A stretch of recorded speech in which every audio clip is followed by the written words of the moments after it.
Friends, if you want to watch super hit movie, The Last Samurai, in English, then you must like this video if you are visiting our channel for the first time.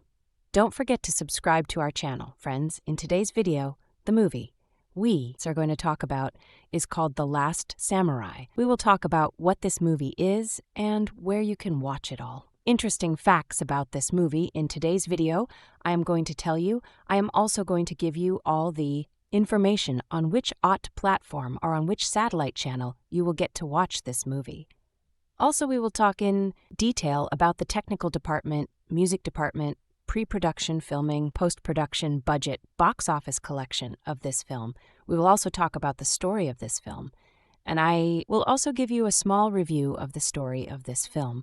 Apart from this, we will discuss about the facts of this film storyline, starcast, actor's performance in the film, and which character has played which role. That's why I request you friends to watch this video till the end, so let's start the video. Last Samurai is a 2003 American epic period action drama film directed and produced by Edward Zwick, who also co-wrote the screenplay with John Logan and Marshall Herskovitz from a story devised by Logan. The film stars Tom Cruise, who also produced, along with Timothy Spall, Ken Watanabe, Billy Connolly, Tony Goldwyn, Hiroyuki Sanada, and Koyuki in supporting roles. Cruise portrays Nathan Algren, an American captain of the 7th Cavalry Regiment, whose personal and emotional conflicts bring him into contact with samurai warriors in the wake of the Meiji Restoration in 19th century Japan. The film's plot was inspired by the 1877 Satsuma Rebellion, led by Saigo Takamori, and the westernization of Japan by foreign powers. The character of Algren is very loosely based on Eugène Coloche and Jules Brunet, both French Imperial Guard officers who fought alongside Enomoto Takeaki in the earlier Boshin War. The Last Samurai grossed a total of $456 million at the box office and became the 6th highest-grossing film of 2003. It received praise for the acting, visuals, cinematography, and Hans Zimmer's score, but criticism for some of its portrayals. It was nominated for several awards, including 4 Academy Awards, 3 Golden Globe Awards, and 2 National Board of Review Awards. Plot: in 1876, former U.S. Army Captain Nathan Algren, a skilled soldier who has become a bitter alcoholic, traumatized by the atrocities he committed and witnessed during the American Indian Wars, is approached by his former commanding officer, Colonel Bagley. Bagley asks him to train the newly created Imperial Japanese Army for a Japanese businessman, Omura, who intends to use the army to suppress a samurai-headed rebellion against Japan's new emperor. Despite his hatred of Bagley, the impoverished Algren takes the job for the money. He is accompanied to Japan by his old friend, Sergeant Zebulon Gant.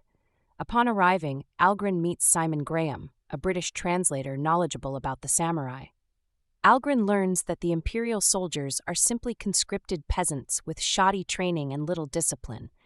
As Algren trains them to shoot, news arrives of a samurai attack on one of Omura's railroads.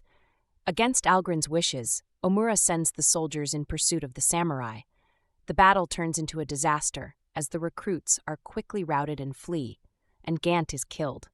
Algren fights to the last before he is surrounded. Wounded and expecting to die, he is taken prisoner when samurai leader Katsumoto spares him. Algren is taken to Katsumoto's village and at Katsumoto's request is taken in and tended to by Taka, Katsumoto's sister, who Algren later realizes is the widow of a samurai he killed before being taken prisoner. While he is poorly treated at first, he eventually gains the samurai's respect and grows close to Katsumoto. With the help of Taka, Algren overcomes his alcoholism and guilt, learns the Japanese language and culture, and is trained in the art of kenjutsu. He develops sympathy for the samurai, who are upset that the pace of modern technology has eroded the traditions of their society. Algren and Taka develop an unspoken affection for each other. One night, a group of ninja infiltrate the village and ambush Katsumoto. Algren saves Katsumoto's life and then helps defend the village, concluding that Omura is responsible. Katsumoto requests a meeting with Emperor Meiji in Tokyo. He brings Algren, intending to release him. Upon arriving in Tokyo, Algren sees that the Imperial Army has become a well-trained and fully equipped force led by Bagley. Katsumoto, to his dismay, discovers that the young and inexperienced emperor has become a puppet of Omura, At a government meeting, Omura orders Katsumoto's arrest for carrying a sword in public and tells him to perform seppuku the next day to redeem his honor. Meanwhile, Algren refuses Omura's offer to resume command of the army. After defeating Imperial agents sent by Omura to assassinate him, Algren enlists Graham and Katsumoto's men to free their leader. During the rescue, Katsumoto's son Nobutada is mortally wounded, his sacrifice allowing the others to escape. As the Imperial army marches to crush the rebellion, a grieving Katsumoto contemplates seppuku. Algren convinces him to fight and pledges to join the samurai in battle. They arrive back at the village, and Algren is reunited with Taka and her children. On the morning of the impending battle, Taka prepares Algren by carefully dressing him in her late husband's samurai armor. And Katsumoto presents him with a newly forged samurai sword engraved with an inscription dubbing Algren the warrior in which the old ways have joined the new. On the battlefield, Algren and Katsumoto meet with Omura and Bagley for parley. Bagley offers terms of surrender to Katsumoto, which he refuses. The samurai use the Imperial army's overconfidence to lure them into a trap. The ensuing battle inflicts massive casualties on both sides and forces the Imperial soldiers to retreat. Knowing that Imperial reinforcements are coming and defeat is inevitable, Katsumoto orders a suicidal cavalry charge on horseback. The samurai withstand an artillery barrage and break through Bagley's line. Algren kills Bagley, but the samurai are quickly mowed down by Gatling guns. The Imperial captain, previously trained by Algren and horrified by the sight of the dying samurai, orders the soldiers to cease fire, outraging Omura. Katsumoto, mortally wounded, commits seppuku with Algren's help as the soldiers kneel in respect. Later, as trade negotiations conclude, the injured Algren interrupts the proceedings. He presents the emperor with Katsumoto's sword and asks him to remember the traditions for which Katsumoto and his fellow samurai fought and died. The emperor realizes that while Japan should modernize, it can't forget its own culture and history. He rejects the trade offer, and when Omura protests, the emperor tells him he has done enough and threatens to seize his fortune and distribute it to the people. Omura angrily protests, but when the emperor tells him to commit seppuku to prove his disgrace, he shrinks away in humiliation. After Omura accepts defeat, the emperor asks Algren how Katsumoto died, to which Algren responds that he will instead tell the emperor how he lived. While various rumors regarding Algren's fate circulate, Graham concludes that Algren had returned to the village to reunite with Taka. Cast Tom Cruise as Captain Nathan Algren, a Civil War and Indian War veteran. Although he is an exceptionally talented soldier, he is haunted by his role in the massacre of Native Americans at the Sand Creek, or Chivington, or the massacre of Native Americans at the Washita River. Following his discharge from the United States Army, he agrees to help the new Meiji Restoration government train its first Western-style conscript army for a significant sum of money. During the army's first battle, he is captured by the samurai Katsumoto and taken to the village of Katsumoto's son, where he soon becomes intrigued with the way of the samurai and decides to join them in their cause. His journal entries reveal his impressions about traditional Japanese culture, which almost immediately evolve into unrestrained admiration of Japan. Ken Watanabe as Lord Moritsugu Katsumoto, the eponymous last samurai, a former daimyo who was once Emperor Meiji's most trusted teacher. His displeasure with the influence of Omura and other Western reformers on the emperor lead him to organize his fellow samurai in a revolt, which he hopes will convince the government not to destroy the samurai's place in Japanese society. Katsumoto is based on real-life samurai Saigo Takamori, who led the Satsuma Rebellion. Koyuki as Taka Katsumoto, widow of a samurai slain by Nathan Algren and younger sister of Moritsugu. She and Algren develop feelings for each other, and she gives him her husband's armor to wear in the final battle of the rebellion. Timothy Spall as Simon Graham, a British photographer and scholar hired as an interpreter for Captain Algren and his non-English-speaking soldiers. Initially portrayed as a friendly yet mission-oriented and practical-minded companion, he later comes to sympathize with the samurai cause and helps Algren rescue Katsumoto from Imperial soldiers. Graham is loosely based on real-life British Japanologist Ernest Mason Sato, who befriended Saigo Takamori during the Satsuma Rebellion. Shin Koyamada as Moritsugu Nobutada, Katsumoto's only son and lord of the village, where Algren is sent. Nobutada befriends Algren when Katsumoto assigns him to teach Algren Japanese culture and the Japanese language. He dies when he willingly chooses to distract imperial troops so his father can escape their custody. Tony Goldwyn as Colonel Bagley, Nathan Algren's former commanding officer in the 7th Cavalry Regiment. Ruthless and immoral, Bagley convinces Algren to serve as a training instructor for the Imperial Army, despite Algren's hatred of Bagley for his role in the Washita River Massacre. In contrast to Algren, Bagley is arrogant and dismissive of the samurai, at one point referring to them as nothing more than savages with bows and arrows. He is killed by Algren, who throws a sword into his chest when Bagley tries to shoot Katsumoto in the final battle. Masato Harada as Matsue Omura, an industrialist and pro-reform politician. He quickly imports westernization and modernization while making money for himself through his ownership of Japan's railroads. Coming from a merchant family, a social class repressed during the days of shogun rule, Omura openly expresses his contempt for the samurai and takes advantage of Emperor Meiji's youth to become his chief advisor, persuading him to form a Western-style army for the sole purpose of wiping out Katsumoto and his rebels, while ignoring their grievances. His appearance is designed to evoke the image of Okubo Toshimichi, a leading reformer during the Meiji Restoration. Harada noted that he was deeply interested in joining the film after witnessing the construction of Emperor Meiji's conference room on Soundstage 19, where Humphrey Bogart had once acted. At Warner Brothers Studios, Shichinosuke Nakamura as Emperor Meiji. Credited with the implementation of the Meiji reforms to Japanese society, the emperor is eager to import Western ideas and practices to modernize and empower Japan to become a strong nation. However, his inexperience causes him to rely heavily on the advice of men like Omura, who have their own agendas. His appearance bears a strong resemblance to Emperor Meiji during the 1860s, when his authority as emperor was not yet firmly established, rather than during the 1870s when the film takes place. Hiroyuki Sanada as Ujio, a master swordsman and one of Katsumoto's most trusted followers. Initially showing the most disdain towards Algren during the latter's time in captivity, he teaches Algren the art of sword fighting, coming to respect him as an equal. He is one of the last samurai to die in the final battle, being gunned down during Katsumoto's charge. Seizo Fukumoto as Silent Samurai, an elderly samurai tasked with monitoring Algren during his time in the village, who calls the samurai Bob. Bob ultimately saves Algren's life, and speaking for the first and only time, Algren-san, by taking a bullet meant for him in the final battle. Billy Connolly as Sergeant Zebulon Gant, an Irish-American Civil War veteran who served with and is loyal to Algren, persuading him to come to Japan and working with him to train the Imperial Army. During the first battle, he is killed by Hirotaro, Taka's husband, after being wounded with a spear. Shun Sagata as Nakao, a tall samurai who wields a naginata and is skilled in jujutsu.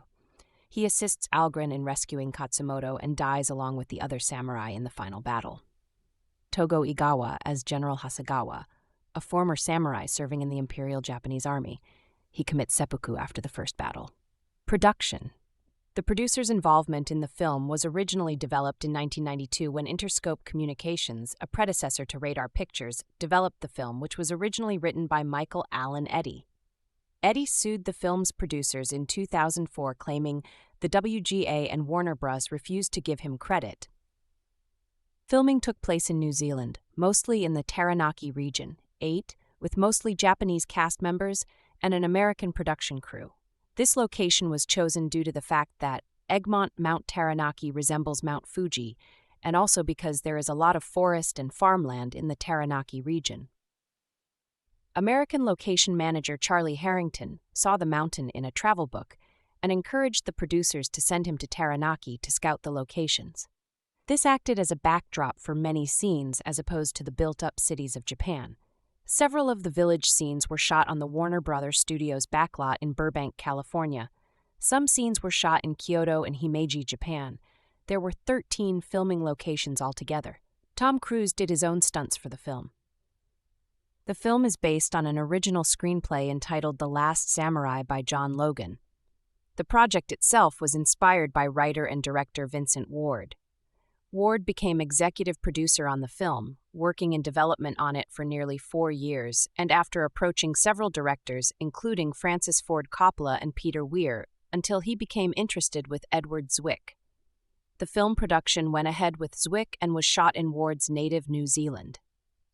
The film was based on the stories of Eugène Colache and Jules Brunet, both French Imperial Guard officers who fought alongside Enomoto Takeaki in the earlier Boshin War, and Philip Kearny, a United States Army, Union Army, and French Imperial Guard soldier notable for his leadership in the American Civil War, who fought against the Tututni tribe in the Rogue River Wars in Oregon. The historical roles of other European nations who were involved in the westernization of Japan are largely attributed to the United States in the film, although the film references European involvement as well. Music: The Last Samurai. Original motion picture score was released on November 25, 2003 by Warner Sunset Records. All music on the soundtrack was composed, arranged, and produced by Hans Zimmer, performed by the Hollywood Studio Symphony, and conducted by Blake Neely. It peaked at number 24 on the U.S. Top Soundtracks chart. Release: The Last Samurai had its world premiere in Tokyo in November 20, 2003. The film was released worldwide to theaters on December 5, 2003 by Warner Bros. Pictures. Reception: Critical response. Critical reception in Japan was generally positive. Tomomi Katsuta of the Mainichi Shinbun thought that the film was a vast improvement over previous American attempts to portray Japan, noting that director Edward Zwick had researched Japanese history, cast well-known Japanese actors, and consulted dialogue coaches to make sure he didn't confuse the casual and formal categories of Japanese speech. Katsuta still found fault with the film's idealistic, storybook portrayal of the samurai, stating, "Our image of samurai is that they were more corrupt. As such," he said, "the noble samurai leader Katsumoto set my teeth on edge." In the United States, review aggregator Rotten Tomatoes reports that 66% of critics have given the film a positive review based on 221 reviews, with an average score of 6.410.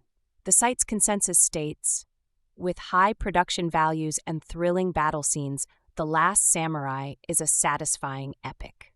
At Metacritic, which assigns a weighted mean rating out of 100 to reviews from mainstream critics, the film received an average score of 55, based on reviews from 43 critics indicating mixed or average reviews.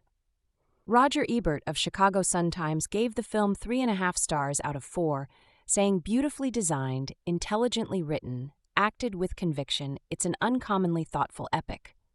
One online analyst compares the movie favorably to Dances with Wolves in that each protagonist meets and combats a technologically backward people. Both Costner's and Cruise's characters have suffered through a series of traumatic and brutal battles. Each ultimately uses his experiences to later assist his new friends.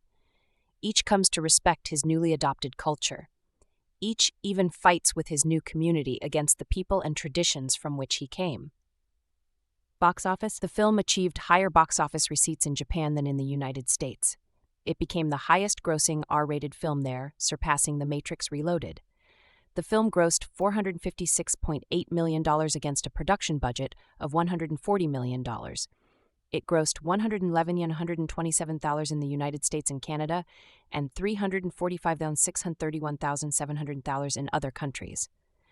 It was one of the most successful box office hits in Japan, where it grossed $13.7 billion, $132 million. Criticism and debate. Motoko Rich of the New York Times observed that the film has opened up a debate, particularly among Asian Americans and Japanese, about whether the film and others like it were racist, naive, well-intentioned, accurate, or all of the above. Todd McCarthy, a film critic for the Variety magazine, wrote, "Clearly enamored of the culture it examines, while resolutely remaining an outsider's romanticization of it, Yarn is disappointingly content to recycle familiar attitudes about the nobility of ancient cultures, Western despoilment of them, liberal historical guilt, the unrestrainable greed of capitalists, and the irreducible primacy of Hollywood movie stars." According to the history professor Kathy Schultz, many samurai fought Meiji modernization not for altruistic reasons, but because it challenged their status as the privileged warrior caste. Meiji reformers proposed the radical idea that all men essentially being equal. The film also misses the historical reality that many Meiji policy advisors were former samurai who had voluntarily given up their traditional privileges to follow a course they believed would strengthen Japan. The fictional character of Katsumoto bears a striking resemblance to the historical figure of Saigo Takamori, a hero of the Meiji Restoration and the leader of the ineffective Satsuma Rebellion, who appears in the histories and legends of modern Japan as a hero against the corruption, extravagance, and unprincipled politics of his contemporaries. Though he had agreed to become a member of the new government, wrote the translator and historian Ivan Morris, it was clear from his writings and statements that he believed the ideals of the Civil War were being vitiated. He was opposed to the excessively rapid changes in Japanese society and was particularly disturbed by the shabby treatment of the warrior class. Suspicious of the new bureaucracy, he wanted power to remain in the hands of the samurai class and the emperor, and for those reasons, he had joined the central government. Edicts like the interdiction against carrying swords and wearing the traditional top knot seemed like a series of gratuitous provocations, and though Saigo realized that Japan needed an effective standing army to resist pressure from the West, he could not countenance the social implications of the military reforms. For this reason, Saigo, although participating in the Okinurabu government, continued to exercise a powerful appeal among disgruntled ex-samurai in Satsuma and elsewhere.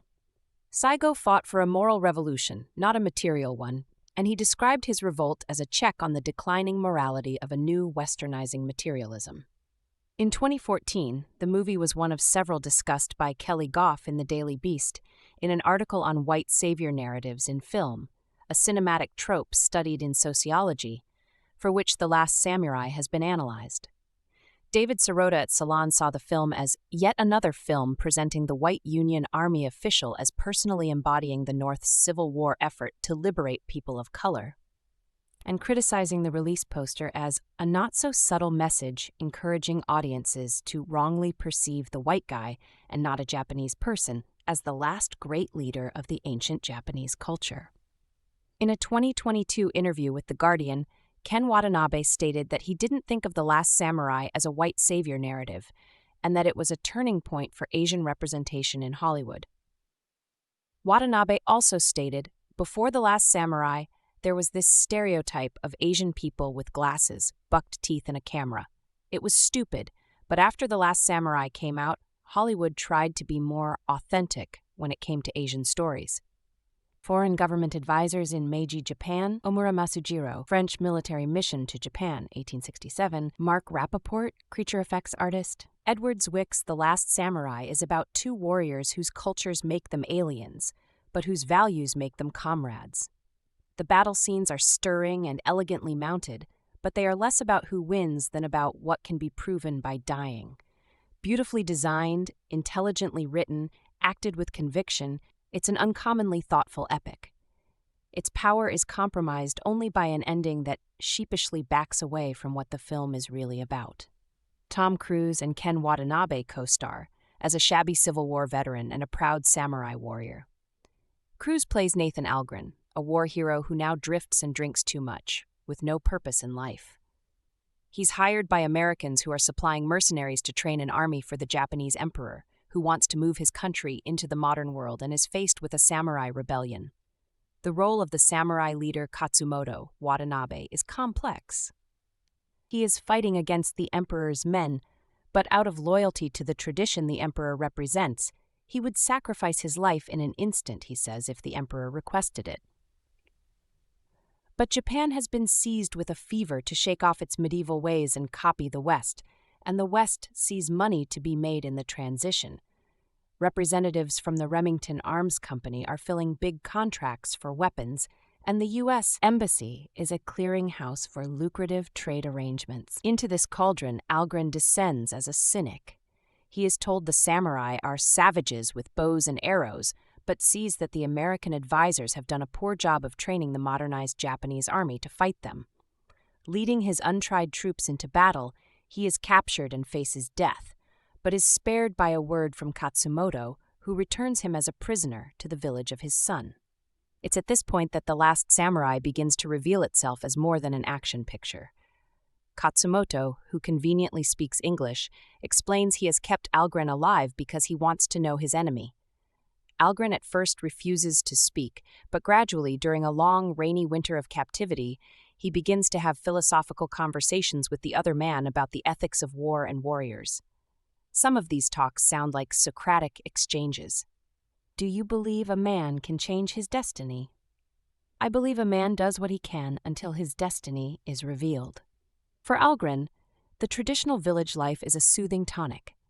Haunted by nightmares from his wartime experiences, he confesses, "Here I have known my first untroubled sleep in many years."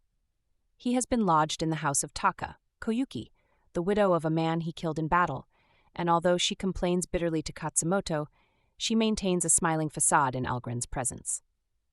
"I killed her husband. It was a good death." Katsumoto has pledged his life to defending the dying code of the samurai. Algren finds himself gradually shifting allegiances, away from the mercenaries and toward the samurai, but his shift is visceral, not ideological. He bonds with Katsumoto, respects him, wants to find respect in his eyes. The movie illustrates the universal military truth that men in battle are motivated not by their cause, but by loyalty to their comrades. The Last Samurai breaks with the convention that the Western hero is always superior to the local culture he immerses in. It has been compared to Lawrence of Arabia and Dances with Wolves, films in which Westerners learn to respect Arabs and Indians. But this film goes a step further, clearly believing that Katsumoto's traditional society is superior to the modernism being unloaded by the Americans.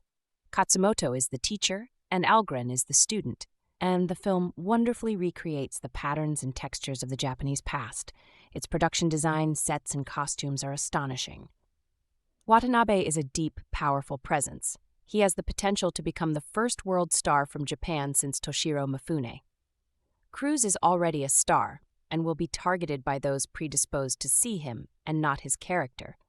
But here I think his stardom works for the film because he takes with him into battle both the cocksure pilot of Top Gun and the war-weary veteran of Born on the 4th of July. The casting helps the film with its buried message, which is about the re-education of a conventional American soldier. The supporting cast is splendid. Koyuki quietly stirs as the widow who feels sexual attraction but suppresses it. Tony Goldwyn blusters and threatens as the hard American mercenary. Timothy Spall is the British translator who knows the words but not the music. Shichinosuke Nakamura plays the emperor as a tormented, shy man who admires Katsumoto's values, even while agreeing with his advisors that the rebellion must be put down. "I am a living god, as long as I do what they say is right," he muses at one point, in words I somehow doubt any Japanese emperor would ever have employed. The director is Edward Zwick, whose other war films, Glory, Legends of the Fall, Courage Under Fire, have also dealt with men whose personal loyalties have figured more importantly than political ideology. Here he gives Algren a speech attacking Custer, whose last stand was fresh in everyone's mind. He was a murderer who fell in love with his own legend, and his troops died for it. Yes, but how would Algren describe this film's final battle scene, in which Katsumoto leads his men into what appears to be certain death? To be sure, his men share his values, but is there an element of seeking a good death? Is there a line between dying for what you believe in and dying because of what you believe in? That the film raises this question shows how thoughtful it is. If The Last Samurai had ended in a way that was consistent with its tone and direction, it would have been true to its real feelings. But the ending caves in to Hollywood requirements, and we feel the air going out of the picture. An art film can trust its audience to follow along to the necessary conclusion. A Hollywood ending assumes that the audience caves in at the end, turns dim-witted and sentimental, and must be fed its lollipop. The Last Samurai has greatness in it, but sidesteps the ending that would have given it real impact. If there's going to be an alternative ending on the DVD, I know what it would have to show, and so, I suspect, does Edward Zwick. Tell me how he died, I'll tell you how he lived. The Last Samurai isn't a film that most would expect to be very accurate when it comes to history. considering it is connected to a big Hollywood name as its star at the time of release. Although the exact story of captured American Captain Nathan Algren isn't real, it is loosely based on the story of Jules Brunet, a French artillery officer.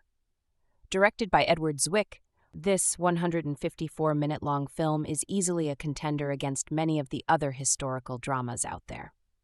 Released in 2003, it stars Tom Cruise, one of the biggest names in Hollywood at the time, and Ken Watanabe, who would soon be a staple in summer blockbuster films like the Godzilla series. This film follows Nathan as he learns the way of the samurai in the time when they are being outlawed by their own government. The historical accuracies lie the most in the details of the set, and not that much of the story itself. As said before, our main characters were not real people in history, except for the Japanese Emperor Meiji, and the story was tweaked from the actual events. Jules Brunet was a French artillery officer sent to Japan to teach the new military in 1867, working with pro-shogun forces, and refuses to leave when the French government recalled him. He eventually went on to fight against the pro-Meiji forces until he realizes that there was no winning on his side. The basics of this story were kept and given to our American hero in the film. The set pieces are where people notice how truly accurate the film is to its time period. The weapons that both sides of the battle were made with real pieces from the weapon it is imitating, in the case of some of the guns, and the samurai weapons looked and were used as if they were back in the late 1800s. Most of the inaccuracies are due to the fact that The Last Samurai is, at its core, a Hollywood blockbuster before a historical tale. Nathan Algren never existed and neither did Katsumoto, but they were based on real people. The film also depicts the samurai as wholly positive and leaves out their identity in society as harsher towards the people below them in the feudal system. It is debatable among viewers whether or not the samurai would even accept Nathan as a samurai, given that he is an outsider. It is more likely that they respected him, but not enough to bring him into their crew. That was for the sake of entertainment rather than historical accuracy. This film isn't for everyone. It has a slower pacing and consists more of still conversations rather than action or adventure. It can't necessarily be called a character piece, considering the way the narrative is driven by the other characters and the events that happen to them, nor can it be an action movie, given that there isn't much action outside of shorter scenes. That format is exactly what makes this film stand out against the other historical dramas that people may compare it to. Many films that focus on a battle or a war tend to focus a lot more on that event rather than the build-up and characters involved in the event. The Last Samurai handles its characters brilliantly, and it makes the end of the battle so much harder to watch now that we know the story of Katsumoto and Nathan. There is a clear intended audience of this film, even if it does take elements from other genres of film. The intended audience has to be history fanatics, maybe fans of samurai culture or Zwick, and the actors themselves can get a kick out of the film, but knowing history is a major bonus to the enjoyment of the film. It doesn't make any of my personal favorites, let alone the top 100. The romance plot is another huge flaw to the film. It is a compliment to say that it doesn't feel completed, shoehorned in, or forced, but it doesn't mean that it makes a good subplot. It isn't realistic that after suddenly losing her husband, Taka is suddenly open to the idea of being together with the one guy who was the cause of his death. It is possible that her grief allowed her to feel for the first person that comes around for her to have feelings for, but it is in poor taste for her character. It brings down the film substantially. Our one main female character is Taka, the widow of a samurai who was killed at the beginning of the film. Her arc is interesting when talking about the treatment of female characters in older, arguably, films. She keeps her morals throughout the film and stands out as a more headstrong character, at least in the beginning. As the film progresses, she does fall further into the category of there's only one woman in the movie, and our main character needs a love interest. Cliché. It feels cheap to put her with the reason she's widowed in the first place. Her ending with Nathan also feels out of place. Overall, she is still a very decent character, considering her circumstances. The Last Samurai is a classic historical drama for a reason. It has its epic highs and lows and generally tells a good story while teaching us about the time period. It also touches upon some philosophical ideas that will leave the viewer to think about it after the credits roll. Hearing the synopsis about an American training to be a samurai warrior may sound a little shallow, but the execution of that idea was done in a way I feel that only Edward Zwick could produce. It is definitely something that anyone should watch if they're into history, action, or film in general. The Last Samurai, 2003, is an epic drama film that takes place in a unique period of Japan's history and highlights the conflict between modernization and tradition, between cultures, and also between different styles of warfare. However, it is not just the conflicts that are highlighted in this film, but also the cooperation and the understanding that can happen as well in certain aspects, such as between cultures. While this film is not specifically based on a true story, it is based on a number of true events that took place in the latter half of the 19th century for Japan, and highlights the role of Western influence in Japan during the period of the Meiji Restoration or reforms. The main character, Nathan Algren, played brilliantly by Tom Cruise, is a captain in the United States Army of the 7th Cavalry Regiment. Nathan is a veteran of the American Indian Wars and perhaps the Civil War as well. He is a bitter man who is suffering from trauma related to the atrocities committed against the Indian tribes during these brutal battles.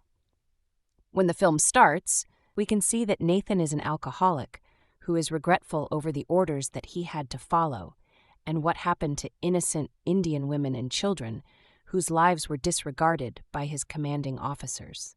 However, for lack of purpose or money, or perhaps both, Nathan is recruited by his former commanding officer, Colonel Bagley, whom Nathan still resents for his role in the Indian massacres, to help train Japanese soldiers in the Western way of combat to put down the samurai rebellion, which is ongoing in Japan. Algren is dealt a bad hand as he has to train peasants and not actual soldiers who are firing guns for the first time, and would be better suited to the farms than to the battlefield. In addition to that, he is expected to lead them soon into battle against the samurai, for which they do not have enough time to prepare. One of the themes of this film is how good men are often corrupted by following misguided orders by their superiors, and often end up harmed, captured, or killed for the negligence or ignorance of those with a higher rank. Nathan is a good soldier, but he cannot train peasants into soldiers in the time that is given to him, especially when he is not familiar with the ways of the samurai and how lethal they can be compared to his peasant conscripts.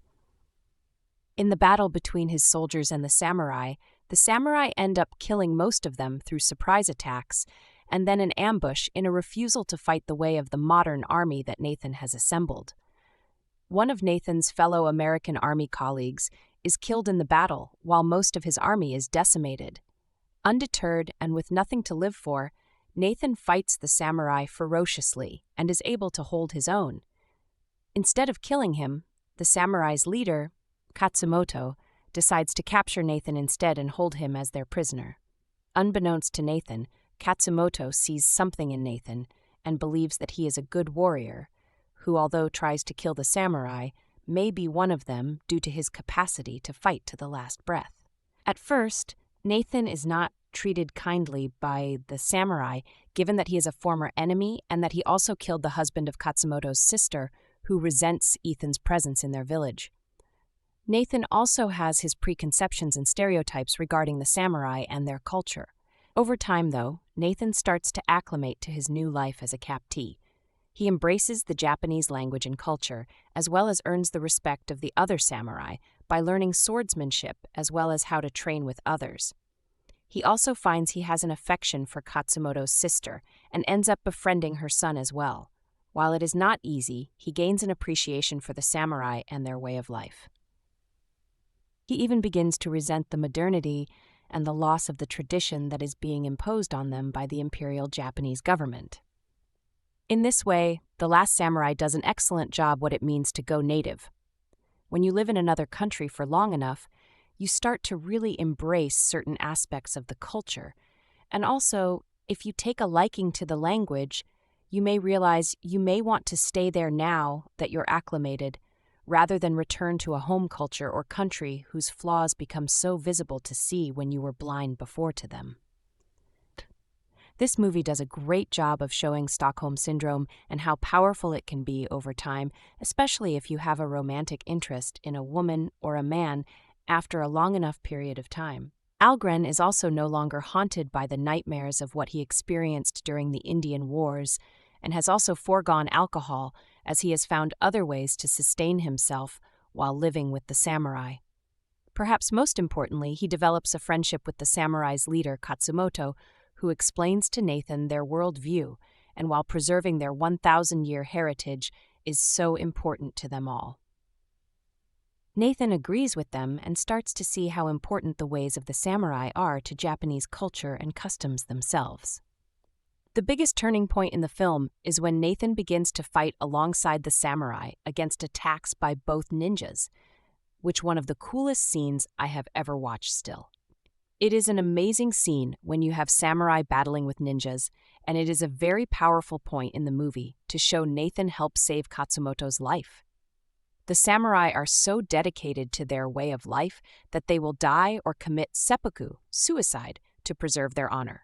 Without giving away the rest of the film, we can see that the Japanese emperor is being betrayed by big business interests and Western nations in the rapid attempt to modernize.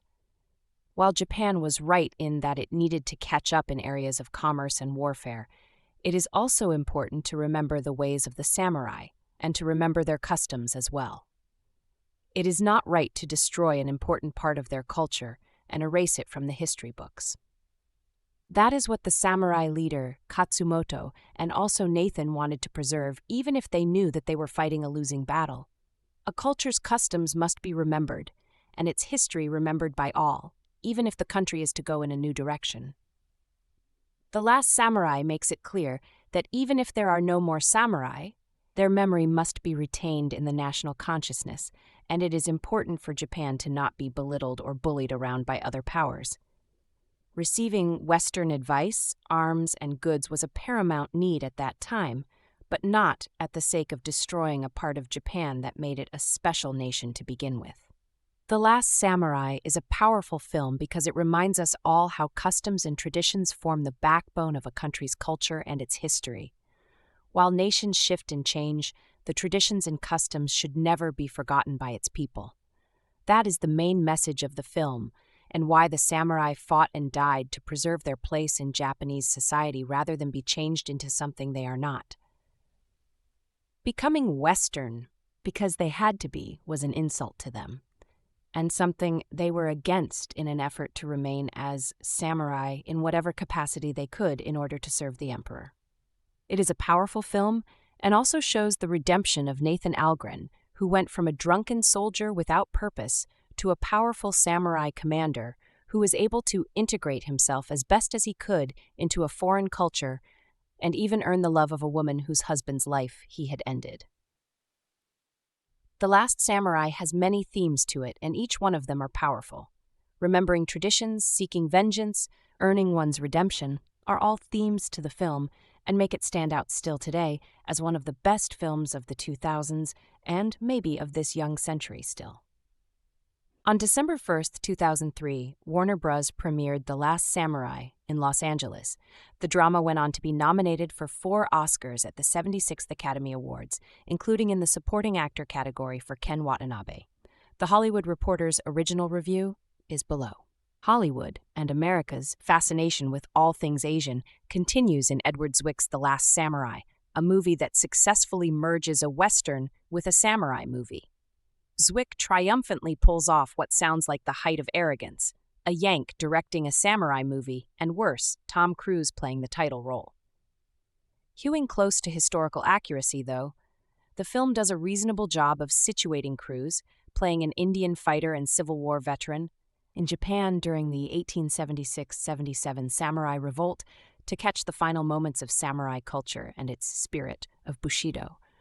Relying on a solidly grounded screenplay with principled though doomed heroes, rapacious villains, intriguing supporting characters, and a climactic battle in which bows and arrows and swords go up against howitzers and repeating rifles, Samurai is a hugely satisfying entertainment that will attract a broad spectrum of audiences around the world.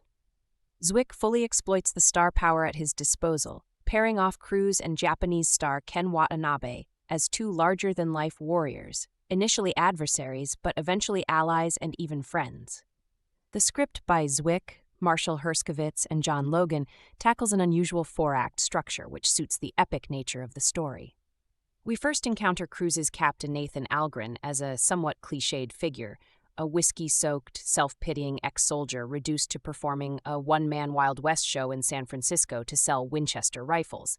Flashbacks explain that Nathan lost his soul during a massacre of an Indian village that included women and children and was carried out under the command of Calla Bagley, Tony Goldwyn.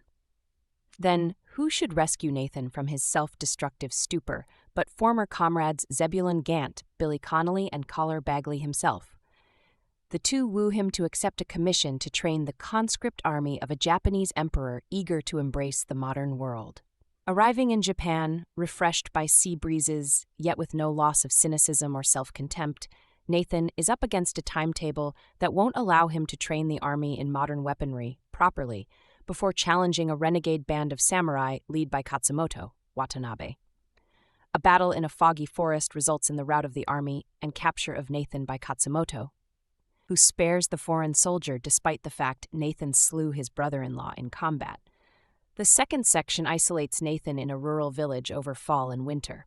In often silent sequences, he watches and learns samurai culture, ethos, and fighting techniques. Katsumoto unaccountably speaks English, so the two engage in conversations that explore their areas of differences and agreement. Rather startlingly, Katsumoto lodges Nathan with his sister, Taka, Koyuki, the widow of the samurai Nathan killed. By winter's end, and only after repeated beatings in fencing with his bitter antagonist, Ujio Hiroyuki Sanada, Nathan emerges as a samurai who has ingratiated himself to his host family by saving them from a ninja attack. In the third section, Nathan accompanies Katsumoto to Tokyo for a political showdown with the emperor, Shichinosuke Nakamura, and more pivotally, Omura Masato Harada, the businessman behind the transformation of feudal Japan into a modern nation, mostly for his own financial benefit. Katsumoto is placed under arrest and offered the honorable choice of taking his own life. But Nathan and the other samurai spring Katsumoto, and they flee Tokyo. The final section awesomely pits a large modern army against the samurai in battle, where Nathan and Katsumoto seek to neutralize the big guns and reduce things to hand-to-hand combat, where the samurai might prevail.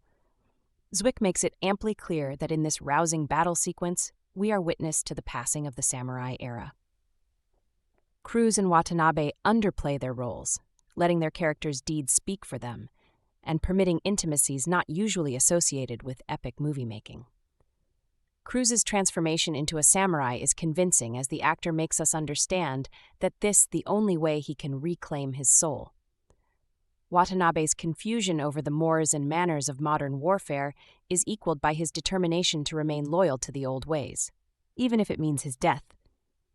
Timothy Spall enlivens all his scenes as an English photographer enthralled with Japanese culture. Model actress Koyuki lends her ethereal beauty and gentle manner to the woman who captures Nathan's heart.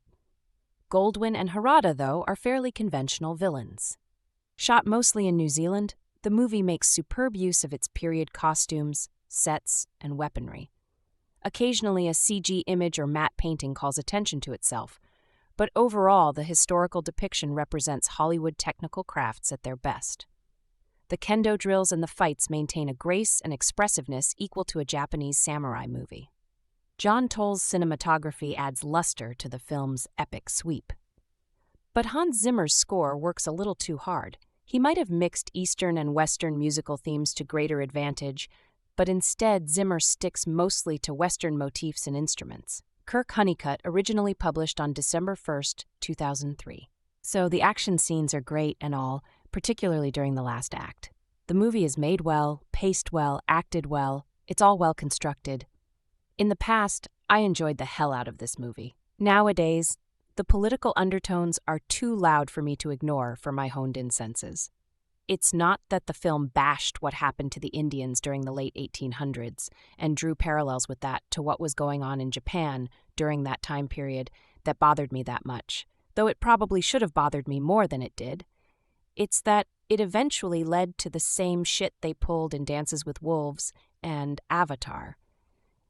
You know, that whole thing about feeling so ashamed about the actions some significant figures from your own country have done, and acquiring admiration for the sincere, noble ways of another country/culture that you find admiring more than your own. That the protagonist decides to abandon his country culture and embrace another. Because that worked out so well in At Play in the Fields of the Lord. And it's not just that I have a problem with abandoning one way of life to embrace another. It depends on the context and reasoning for it, and how much loathing and biased rebuke is involved, even if it's a thinly veiled rebuke of American history, at the expense of having little to no rebuke of Japanese history. No one is ever fully in the right in these events. There's so many interesting layers as to the actual historical stories that inspired the film.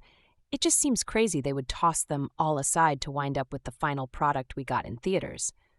The worst part being is that this change from shogunate rule to imperial rule was an overall change for the better, opening up trades with other countries as opposed to being xenophobic and closed off via sakoku, resulting in falling behind technologically.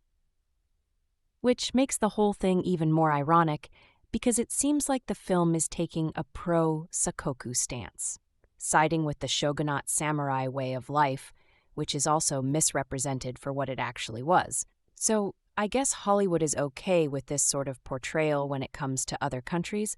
I still find this movie entertaining for what it is, even though ninjas weren't around during that time period. Primarily because I'm a bit of a sucker for this aspect of Japanese culture, even if it's made by Americans who don't know anywhere as much as they think they do about it, which ends up just being fantasy culture instead of actual culture. I'm a sucker for samurai stuff in general, unless it's over-stylized to shit like with 47 Ronin, 2013, Sukiyaki Western Django, 2007, or The Warrior's Way, 2010. I just find myself having to stomach more bullshit than I used to in order to enjoy it. Back in the day, we just made fun of how quickly Tom Cruise's character became a master swordsman, which, to be fair, took longer than Rey did to become a master Jedi, so at least we had somewhat better standards back then. Nowadays, it's all this other stuff piled on top of it. I like me a decent action drama now and then, and despite Tom Cruise being a second-rate actor, what he does do well, he does as well as anybody. One of my favorite action thrillers is Edge of Tomorrow, a movie that fit Cruise like a glove. It fits because the man has no emotional depth in his acting, at all, and that is exactly what is needed in that movie. The problem arises when he is cast in action drama roles that demands a fair amount of emotional depth to be believable and engaging, and this is nowhere better exposed than in The Last Samurai. Cruise is one of the hunk actors, a dozen or so male Hollywood stars, who are primarily cast because of their looks. I don't mind good-looking men in movies, but they should be good emotional character actors, and that is almost exclusively never the case. The only one I can think of, on the fly, who is both a hunk and a decent actor, is Marlon Brando. A Civil War veteran, Nathan Algren, played by Cruise, turned roadshow attraction with post-traumatic disorder, is hired by an influential Japanese industrial magnate who is entangled with the political system and the emperor. Algren is supposed to help organize the troops gathered to go against the growing hostility from the ancient samurai order. Algren ends up in capture of the samurai, and as he gets used to his open prison, he discovers how this foreign lifestyle and morality is much better than the semi-fascistic power structure he has been working for previously is. He turns to support this new family of his, and trains as a samurai, sort of. He is then included in the opposing force, which goes against the new military regime. Rarely is the plot structure the determining factor of the success of a movie. It is the story that makes or breaks it, and in this case, there is as much story as there is dog in dog food. Sometimes the epic nature of the plot gives it a bit of wings, which Lawrence of Arabia could serve as a prime example of. But even that is missing here, which adds another dose of salt to the wound. I am not expert in the historical background of the samurai in Japan, but as far as I understand, this movie has practically no ground in correct historical facts at all, so that aspect is gone also. What I am left with is a hollow and empty excuse for making a second or third-rate action drama that only barely succeeds in imitating every cliché in the book. What the movie actually does very well is exposing Tom Cruise's lack of skills in portraying a character. All he can do is try as hard as he can to stare intensely, with or without wet eyes. There is no variation, no emotional dimension or scope to his expression. It is like watching a repeated still photo of him over and over. The lines are all so derivative and predictable, it is close to insulting the viewer. The battle scenes are amateurishly made and looks like something of an old Errol Flynn movie. The big battles, at least, some of the one-on-ones are decently choreographed. All in all, I feel no connection to the plot, no connection with Algren or his semi-love story with the single mother that he created, or her children, whose father he killed, or the glorious samurais or their culture. It is like believing you get the giant Big Mac on the TV screen above the counter, when in fact all you got was a flat, protein and vitamin-starved dry bun with a tasteless burger beef in it. This is one to avoid at all costs if you have even the slightest sense of quality. I can only wonder about those people I have encountered during the years who consider this one of their all-time favorites. It says more about them than it does about He-Movie. One has to be emotionally corrupted or lacking basic understanding of what makes a decent movie to rate this one high. Anyone who knows me knows that I love samurai movies. The epics of Akira Kurosawa, the tragicomedies of Zatoichi, the swagger of Toshiro Mifune's samurai trilogy, the tragedy of Harakiri, the slice and dice of Lone Wolf and Cub, etc. So naturally, I was pretty interested in seeing The Last Samurai, even if I was somewhat put off by the fact that it was both a Hollywood film and a Tom Cruise film. Well, I just got back from seeing it, and most of my fears were pretty much realized. First of all, the movie is incredible from a technical standpoint. Cinematography, costumes, battle sequences, the scene when the samurai first appear, riding out of the misty forest like apparitions, is breathtaking. Locations, all of those are magnificent. Much of the acting is top-notch as well. However, it should be noted that the finest acting in the movie comes from the Japanese cast, specifically Ken Watanabe, who gives a powerful performance as the rebel samurai leader Matsumoto. And perhaps best of all, it has ninjas. Personally, I believe that most movies can be dramatically improved with the presence of a few ninjas. But the movie's flaws are pretty numerous as well, starting with Tom Cruise's performance.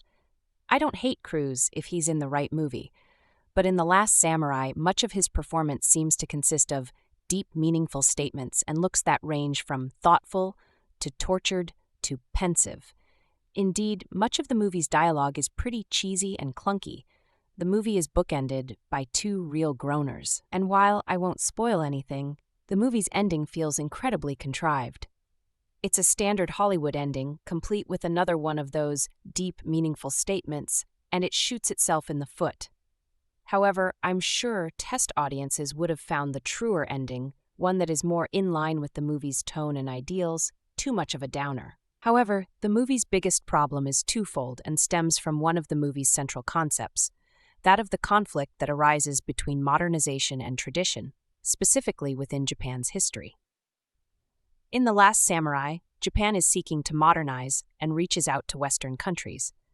However, this modernization is seen by some as a threat to traditions and customs that have lasted for over 1,000 years, and a group of samurai rebel as a result. Now, I'm certainly no fan of rampant westernization taking over the entire globe at the expense of long-held traditions. I believe traditions need to be understood, respected, and even preserved at times. And I do enjoy the fact that The Last Samurai tries to bring attention to the traditions of Japan, albeit in a slightly overwrought and melodramatic way, and touches on this entire issue. However, The Last Samurai presents an incredibly romanticized vision of the samurai tradition. When Tom Cruise's character arrives in Tokyo, it is crowded, dirty, and polluted. By contrast, the village of the rebel samurai is serene, peaceful, and idyllic. Everyone is smiling and perfectly at peace. This is simply not the truth. Now, the ideals of the samurai way of life, as typified by Bushido's code, honor, nobility, courage, sacrifice, are certainly admirable. However, the reality was far different. The samurai class made up only a fraction of the population. and under their rule, the commoners were subject to great oppression. But you won't get any of that from The Last Samurai, which posits Westernization, and specifically Americanization, as a great evil despite the fact that it takes a white American male to save the day and help the Japanese learn the error of their ways, and at the same time presents an incredibly idyllic version of a past that simply was not. The Last Samurai isn't a total bomb, but it certainly could have been better, and it's certainly no Kurosawa movie. As with Kill Bill, I think my greatest hope for The Last Samurai is that it encourages people to seek out the real thing, done by the cultures and countries that should be doing them.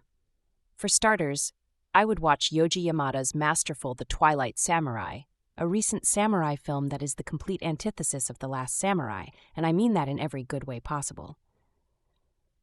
It's 2003, and I'm sitting in my local multi-cinema complex wading through the trailers. I don't even remember the film now. Then comes on this grand trailer, no dialogue, just stunning visuals and a wonderful drumming score. But as good as I thought the trailer was, I was not turned on to the film. I can remember thinking at the time, that's Dances with Wolves, that is. Only it's bound to be more schmaltzy. Look, Tom Cruise is in it.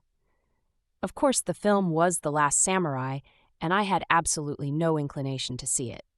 Fast forward a couple of years, and I am looking through my DVD mountain of unwatched discs, and I come across one that I swear I didn't buy, the 2-disc standard edition of this film. Throwing all caution to the wind, I decided to spin the disc to see what the film was like, with no real intention of watching it. And from those few opening scenes, suddenly I was sitting riveted to the screen. I was there living and breathing the action, and after the credits had rolled, I sat back and thought about how wrong I was those few years ago, and what a shame I missed it on the big screen. Since that time, I have viewed the film several times, and now on Blu-ray, I still gain much enjoyment, even though it shamelessly uses every Hollywood trick to emote itself. Captain Nathan Algren, Tom Cruise, is a burnt-out shell of a man. Being forced to commit all kinds of atrocities during his tenure as a soldier, he prefers to drown his regrets and try to forget his past. However, his skill on the battlefield, as well as his innate understanding of native culture, come back to haunt him when he is hired by some Japanese counselors to train their army in the art of Western warfare. Money being the principal factor, he agrees and sails to Japan, a country in an identity crisis. The samurai, having ruled the country for 1,000 years, are now being viewed as relics of the past, as the new emperor wishes to open trade negotiations with the West, and as such is creating civil unrest. One particular samurai, Katsumoto Ken Watanabe, has taken it upon himself to stand up for the past and refuses to disarm. It is Algren's position to stop this rebel. The first confrontation goes very badly for the new army, simply because the troops were not trained enough, in a scene clearly from Zwick's Own Glory, 1989, and Katsumoto decimates them, taking Algren captive. Whilst there and deprived of alcohol, Algren's ability to understand cultures comes to the forefront. He learns to speak Japanese, and through understanding his captors better, understands himself. To such a point that after being returned to civilization and learning of a plot to assassinate Katsumoto, Algren joins forces against his own countrymen in what he now believes is subjugation. The Last Samurai is not a true story, although a lot of what happens did take place. This based-in-fact aspect lends an air of authenticity to the film, even if there are inherent exaggerations from the Hollywood machine. I find the character of Algren one of the most fascinating elements about the film. He has a believable journey from burnt-out shell to reinvigorated soldier. His way of coming to terms with his past is to embrace his captors, standing shoulder to shoulder and willing to die with them. Like all films, his transformation was mainly achieved by montage, as he grows to understand the samurai so they learn to understand and accept him. Although there are a couple of peeves I have about him, the first is how he never dies, no matter what the fight. Of course, Cruise could never die, but his invulnerability did irk a little. Though, by addressing this in the script, I should have died so many times, and by his willingness to die on the battlefield, they did manage to paper of the cracks somewhat. The other, and perhaps the biggest flaw of the film, is the acceptance and near love interest that he shares with Taka, the wife of a samurai he killed at the beginning of the film. This was a dimension that I found to be impossible to believe within the time constraints that the film itself sets. And to end the film on that very note was pure Hollywood fantasy. Undoubtedly, Cruise is the star of the show. Being producer, he made sure of that, but he has stiff competition in the guise of Ken Watanabe playing Katsumoto in his first English-speaking role. Another inconsistency: why would a samurai lord that refuses to dishonor himself by using firearms be able to speak English? He, in my opinion, outacts Cruise in every scene that they share. He has the presence and believability of character that inspire the leadership needed of a samurai lord.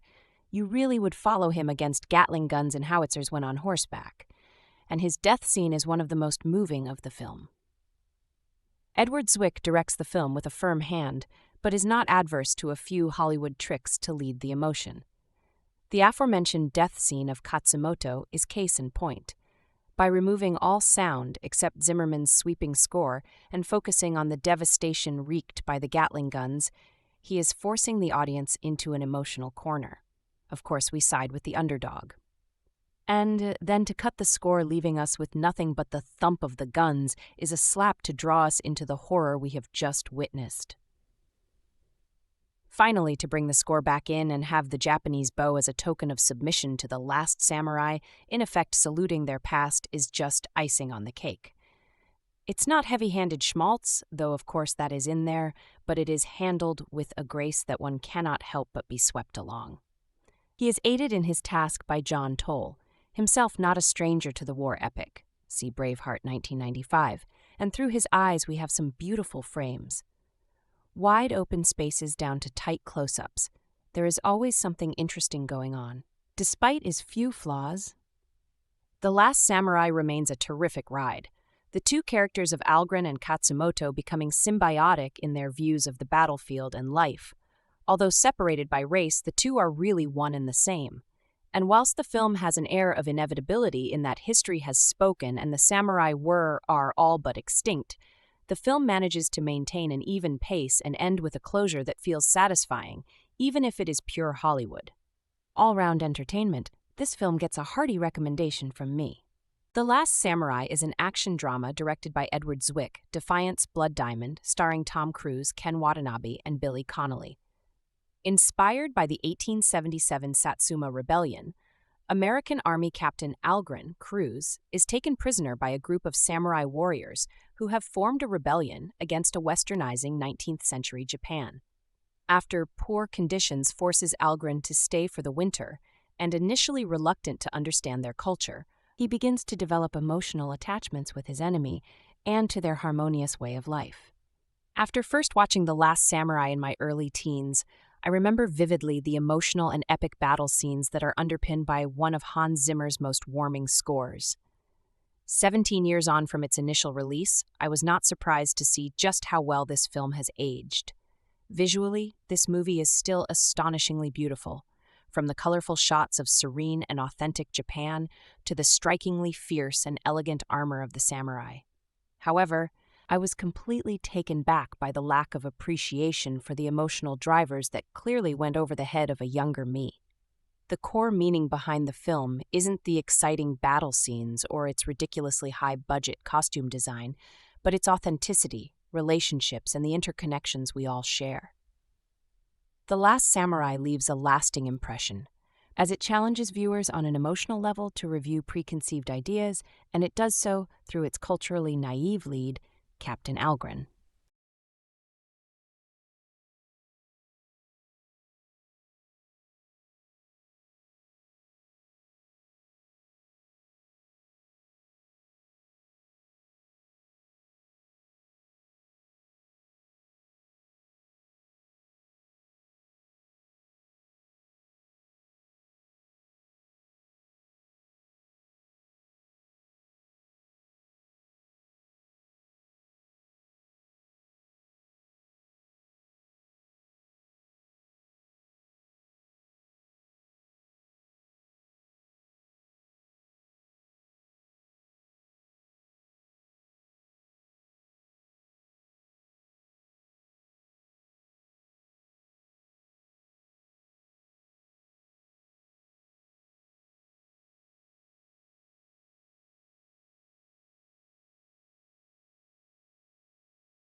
Upon release, The Last Samurai received some backlash against its American lead, giving omens of the white savior trope that Hollywood is still, to this day, using and abusing.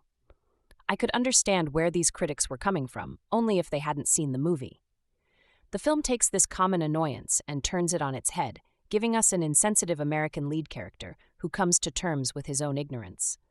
I recognize the West is best mentality that is commonplace in the demographic, which had me that much more invested in the slowly shifting mentality of Algren's character. The film can be viewed as a commentary against this very idea, and it is demonstrated with such sophistication behind a real passion for Japanese culture. A lot of scenes were filmed on set, if not Japan, then in some very similar-looking parts of New Zealand, which provides a constant visual appeal that is contrary to the opening scenes in America. The silky soundtrack runs alongside some gorgeous shots, one in particular of Algren training with a sword over a postcard-worthy sunset. The stunning cinematography extends to an epic concluding battle scene, bringing fast yet believable choreography with fire and Gatling gun carnage that balances action with emotion and serves the narrative rather than taking over. Wide shots give scale to the huge scenes, compiling of thousands of actors, many riding horses and all wearing intricately designed costumes. The guerrilla-style plan has the audience questioning whether the samurai can win a seemingly impossible fight and solidifies the epic stature that many critics have come to agree on. With a 2-hour, 40-minute runtime, The Last Samurai is packed full with many characters and subplots that may stretch the audience thin towards the end of the second act. Unfortunately, pacing is an issue, with some aspects feeling somewhat unnecessary, albeit relevant. I found myself clock-watching at 1:40, with the entire rescue scene feeling like a reason to introduce more action. Understanding the significance of Algren's decision, the scene is not poorly made in the slightest, just perhaps elongated to forced effect. The film may also have benefited from more of the subtle humor that was effective during Algren's introduction to the Japanese village to smooth the experience for casual viewers and remove the need for additional action scenes. Even if the lengthy runtime begins testing your patience, the final act should remedy anything negative you may have to say about the film as a whole. A conversation between the young emperor and Algren ties the plot up nicely, with a line that tugs at you one last time, "I will tell you how he lived." The Last Samurai is a film that feels timeless. Every shot feels planned, every character feels alive, and every relationship is unique, interesting, and layered. The film is rich in culture and themes, providing strong messages behind an outwardly epic action drama.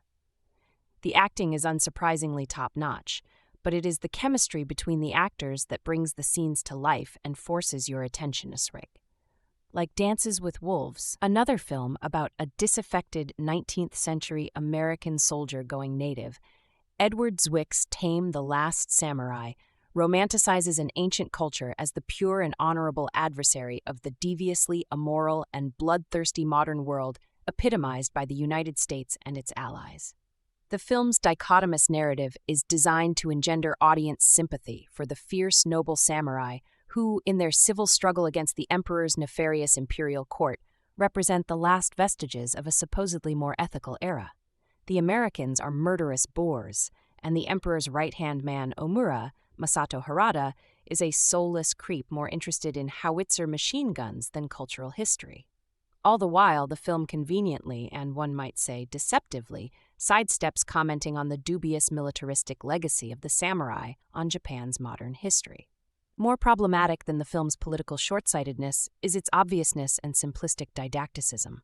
A damp, epic adventure about the value of multiculturalism, the film traces the path of washed-up drunken soldier Nathan Algren, Tom Cruise, to Japan to train the emperor's peasant army for battle against the rebellious samurais led by the imposing Katsumoto, Ken Watanabe. In battle, Algren is captured and brought back to the samurai enclave nestled deep within Japan's lush green countryside of rolling hills and snow-capped mountains. There, he slowly learns to embrace the samurai way of life, discipline, perseverance, spirituality, and, in the process, purge himself of the painful memory of an Indian massacre in which his repugnant commanding officer, Colonel Bagley Tony Golan, forced him to participate. Algren slowly falls in love with Katsumoto's demure sister, Koyuki, wife of a man Algren killed in battle, and after a few nights of detox and a few strolls around the lovely village, discards his Western mentality for a life of Zen bliss. Cruz convincingly brings Algren's metaphysical resurrection to life, smoothly masking the character's disarming fragility with defiant devil-may-care courage.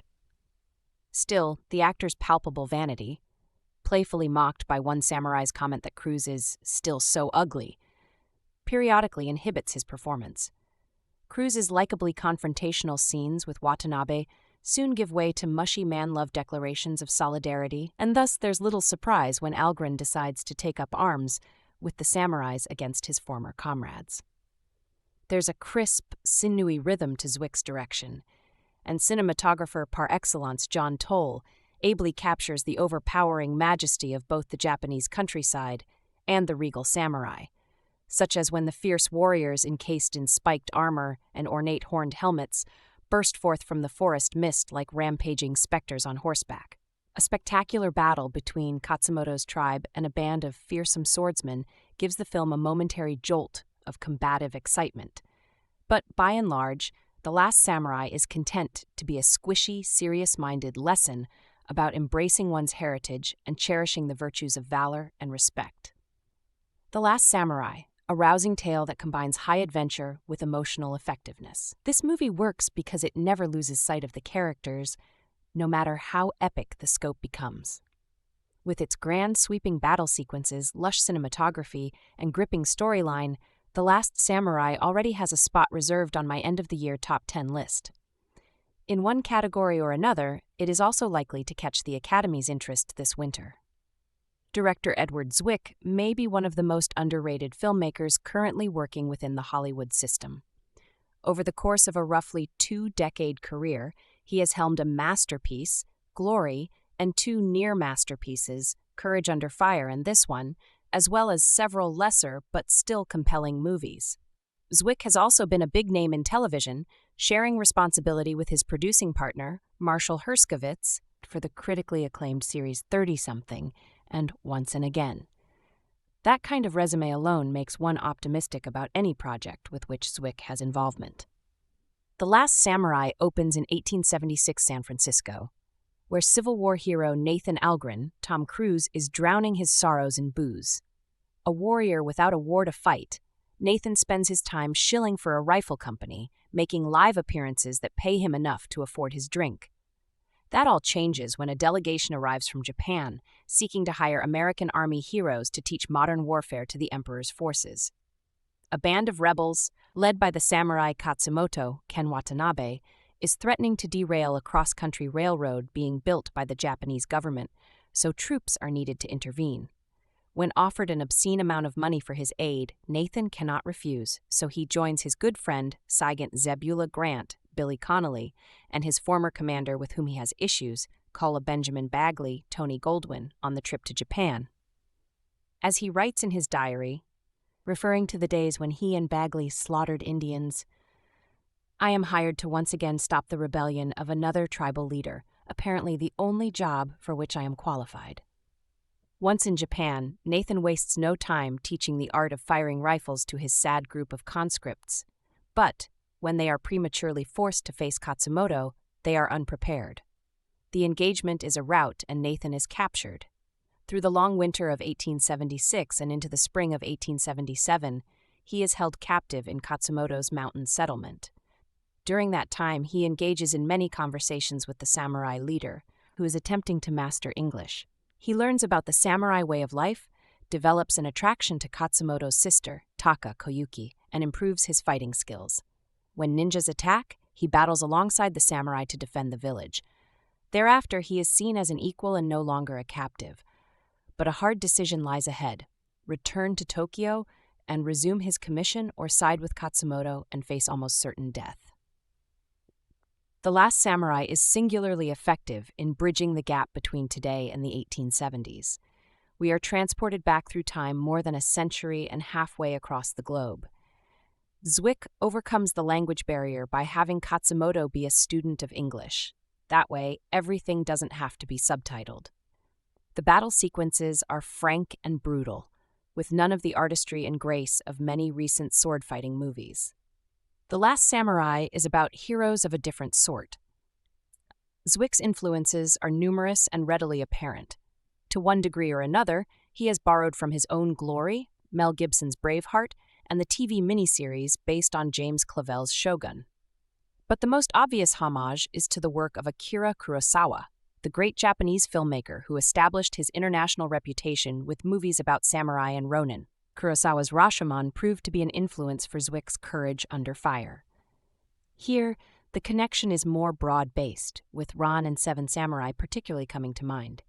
Had The Last Samurai been filmed 4 decades ago, one could easily see Kurosawa making it with the legendary Toshiro Mifune as Katsumoto.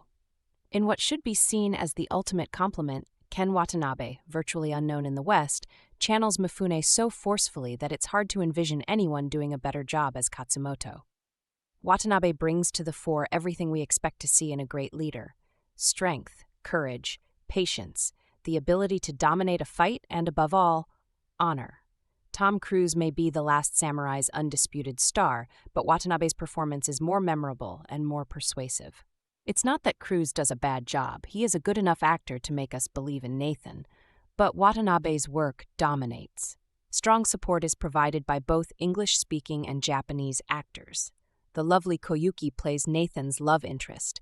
Hiroyuki Sanada is a fierce warrior who disagrees with Katsumoto's decision to keep the American alive. Timothy Spall is a British photojournalist, and Tony Goldwyn portrays Bagley with oily precision. The movie's title foreshadows a tragic denouement, but that in no way lessens The Last Samurai's impact. The film is in many ways about the clash between the old ways, those of the samurai, and the new, those employed by the American-trained troops. While history makes the results predictable, 6 decades later a thoroughly modern Japan would attack Pearl Harbor, it's our involvement with the characters and their situations that energizes the experience of sitting through this movie.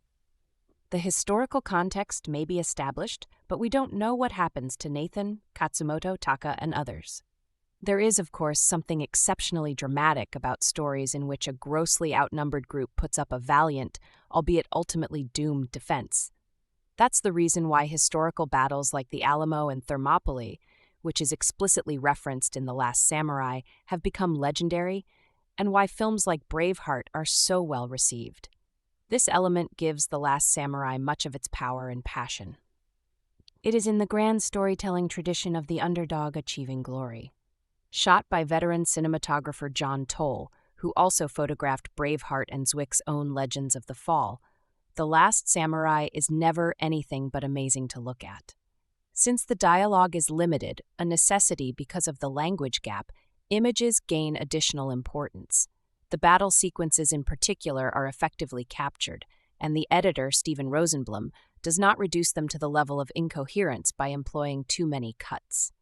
Hans Zimmer's score enhances the mood without becoming overbearing. The Last Samurai earns every minute of its near 2.5-hour running length. There's no fat to trim, and no sense that scenes have been included to pad the ego of the director and/or his star.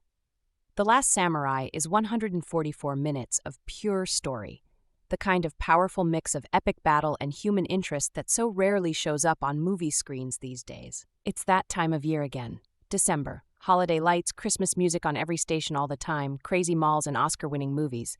Yes, folks, if you want an Oscar, release your movie now. The Last Samurai is an epic movie, and I'll tell you right now, it wasn't designed for watching. Not really. This is not a movie to pop into your DVD player over and over and quote from memory. This movie was designed for one single purpose, and that was to win Oscars. The Last Samurai is the story of Captain Nathan Algren, a Civil War hero who seems to have spent more time fighting Indians than he did Confederates. He's hired by a Mr. Omura, Masato Harada, on behalf of the Emperor, Shichinosuke Nakamura, to train the Japanese army in the ways of Western combat, particularly against the dissenting element of the samurai led by Katsumoto, Ken Watanabe. During the first skirmish, Algren is taken prisoner by the enemy and kept in the village of the samurai for the winter, where he learns to respect this different way of life. The plot is fairly straightforward, with few twists and turns. I guessed the ending long, because this is one of those movies where it's best not to get the giant Coke before it came. And actually, we've seen this plot before, back in the early 90s. As we left the theater, hubby said, "You know, they could have called that Dances with Samurai."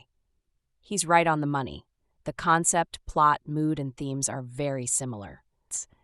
Since this film will be worth its weight in little gold statuettes, let's see how it's going to fare, at least in my worth less than onion peelings predictions. Best Actor. I predict that there will be 2 unwashed, unshaven, manly, rugged sword swingers in the running for Best Actor this year.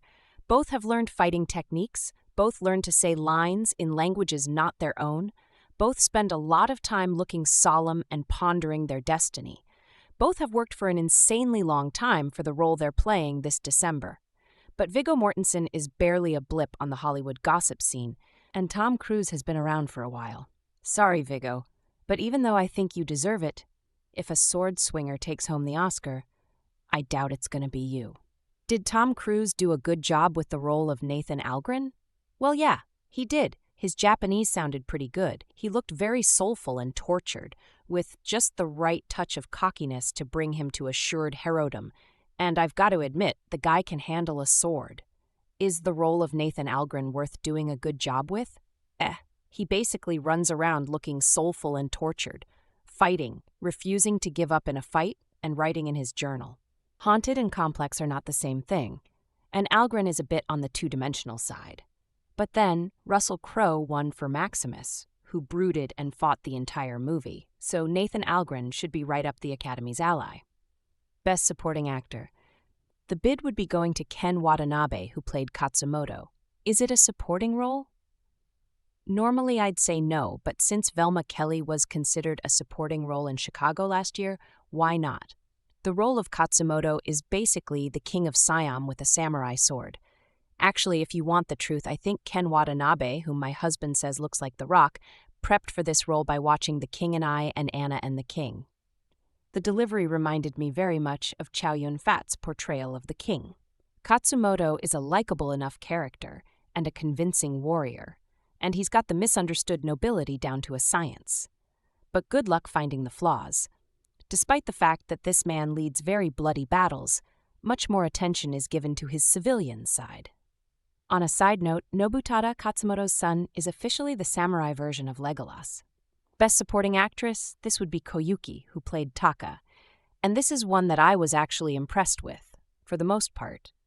Koyuki plays her role with the reserve you would expect from a Japanese woman in this time frame. But there's a lot beneath the surface. Koyuki had the advantage of having what I thought was the most interesting character. Taka's conflict between her culture and her emotions is one of the bright spots of the movie. And she played it very well. Best visual effects, cinematography, sound effects, costumes, that sort of stuff. It's a beautiful movie.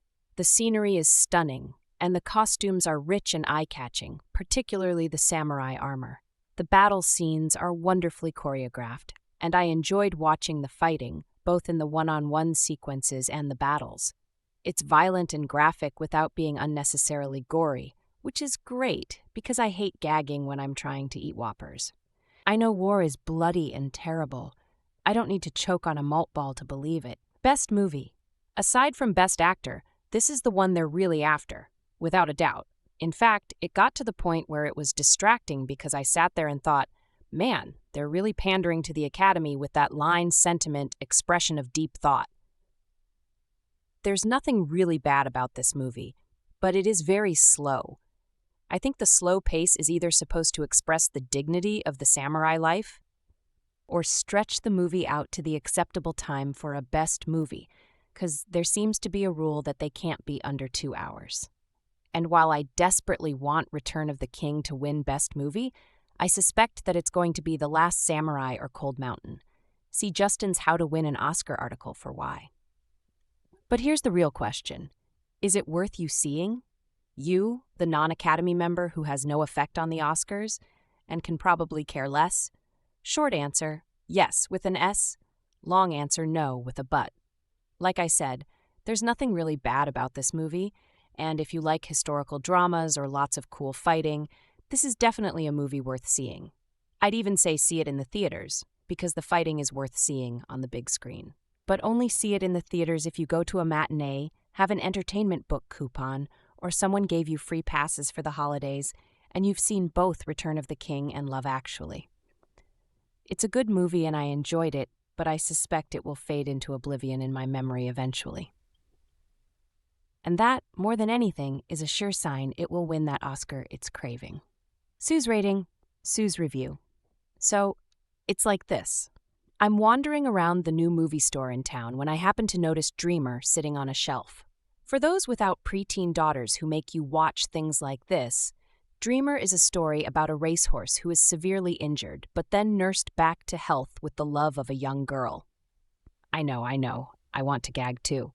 Anyway, at one point of the movie, the young girl and her father visit a stud farm with the hopes of breeding their invalid mare to make marketable babies. One of the stallions they meet is named Giant's Causeway. This made me chuckle because I know that Giant's Causeway is a real horse and is in fact the son of a mare named Mariah's Storm, who is the actual real horse that the movie Dreamer is based on. Giant's Causeway is also the father of a very good colt who missed running in the Triple Crown races because he broke 2 ribs in a freak starting gate accident during the Bluegrass Stakes. This is sad, but I don't think he'd have had a chance in the Derby or Belmont since he seems to be more of a sprinter and would have had trouble with the distance. Anyway, the name of the unfortunate colt with the busted ribs is First Samurai, who will almost undoubtedly meet Kevin Bacon at some point, I know. And that meandering stream of consciousness is the only reason I found myself renting The Last Samurai. Get it? First Samurai? Last Samurai? Yeah. My brain is a really frightening place to live sometimes. Okay, moving right along. First of all, I have to both agree and disagree with Lissa on this movie. I agree that it might more aptly have been named Crouching Wolf, Dancing Dragon. However, I must disagree on its Oscar-generating mojo. In fact, I'll bet it gets shut out at the Oscars, but feel certain that it will go on to win Best Foreign Film at the awards of the Japanese Academy. Considering that Lissa wrote her review in 2004 and I'm writing this in 2006, I can afford to be supremely confident in my predictions. Anyway, it seems that I'm at least a few hundred words in and have yet to say anything meaningful about The Last Samurai. It's good. It's hard to dredge up a barrel full of enthusiasm when the plot suffers from historic inevitability. Still, it's a good movie, built very capably on the framework of epic feature to be seed to the Academy. The characters are suitably and tortuously flawed, the cinematography is lovely, and the fight choreography is first class. But yeah, it's all been done before. Lissa's already covered the plot, so I won't rehash it again. But what sets this apart a little, and the reason I do like it, is the Japanese emperor's rather unique role in the conflict between the modernists and the samurai. Usually in matters of war, even civil war, the opposing teams each have their own central authority figure, a Lincoln and a Davis, if you will, or a Palpatine and Yoda, if you won't. In this case, as much as the opposing sides detest each other, the one thing they all hold in common is their absolute and unquestioned fealty to the emperor. He is, in their eyes, a god. With a single word, he can disband the modern army that's being built by the Fat Cat faction. With another word, he can order every samurai to commit ritualistic suicide. And just to add to the intrigue, both groups are granted access to him. It's not like he's unaware of the issues or hasn't heard both sides of the argument. The conflict doesn't have to happen at all. The fact that it does is probably a pretty good reason as to why men shouldn't be granted godlike status, especially kids who are just barely old enough to sprout facial hair. As far as the rest of it goes, the story of Aldrin is decent. I don't think Tom Cruise brought anything special to it, unless you count that his pearly white teeth showed up brilliantly against splattered mud. Ken Watanabe, however, was perfectly cast, and is probably going to be inducted into my top 20 Hubba Hubba list on the strength of his performance, directed by Zwick, screenplay by John Logan Thidwick, Marshall Hovitz, story by John Logan, produced by Marshall Hovitz. Thidwick, Tom Cruise, Paula Wagner, Scott K., Tom Engelman starring Tom Cruise, Timothy, Spa Ken 1, Billy Connolly, cinematography, JLE, edited by Stephen Nish, Rosenblum, Victor Dioy, music by Hans Zimmer, production companies, Warner, Brothers Pictures, Radar, Pictures, The Bedford Falls Company, Cruise Wagner, Productions, Samurai Pictures, LLC, distributed by Warner Brothers Pictures. Release dates, November 20th, 2003, Tokyo, December 5th, 2003, in TET States running. Time 54 minutes, country United States. Languages English, Japanese, budget $140 million, box office $456 million. So guys, this is the review of The Last Samurai movie and some information about it. How do you like our today's video? Please let us know by commenting. And if you like this video, please like it, share it, and don't forget to subscribe to our channel. Thanks for watching.